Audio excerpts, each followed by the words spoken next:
साल 2030 तक बैंकिंग और फाइनेंशियल सर्विसेज सेक्टर में बम्पर भर्ती होगी। इस सेक्टर में करंट फाइनेंशियल ईयर में 8.7% और 2030 तक 10% की ग्रोथ होने की उम्मीद है।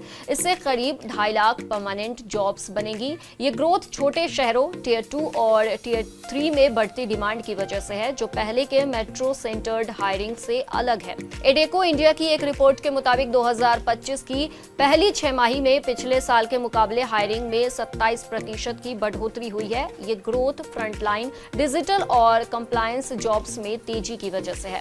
एडेको इंडिया के डायरेक्टर कार्तिकेयन केसवन ने कहा कि हम ESG strategy, AIF, PMS compliance और डिजिटल वेल्थ रोल्स में मिडिल से सीनियर लेवल की हायरिंग में 30% की बढ़ोतरी देख रहे हैं।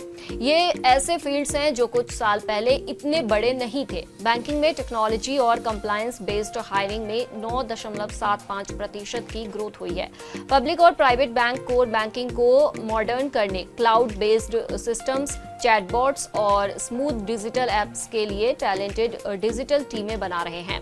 MSME और ग्रामीण इलाकों में लोन की डिमांड बढ़ने से लोन अंडरराइटिंग, कलेक्शन और रेगुलेटरी कंप्लायंस में 7 से 8% की हायरिंग ग्रोथ हुई है। म्यूचुअल फंड्स और ब्रोकरेज अपने एडवाइजरी नेटवर्क को बढ़ा रहे हैं और फिनटेक पर्सनल फाइनेंस के लिए टेक्नोलॉजी और प्रोडक्ट टीमें मजबूत कर रहा है। इसकी वजह से फाइनेंशियल सर्विसेज में हायरिंग बढ़ रही है। रेगुलेटरी और साइबर रिस्क्स ने कंप्लायंस और फ्रॉड डिटेक्शन रोल्स की डिमांड भी बढ़ा दी है।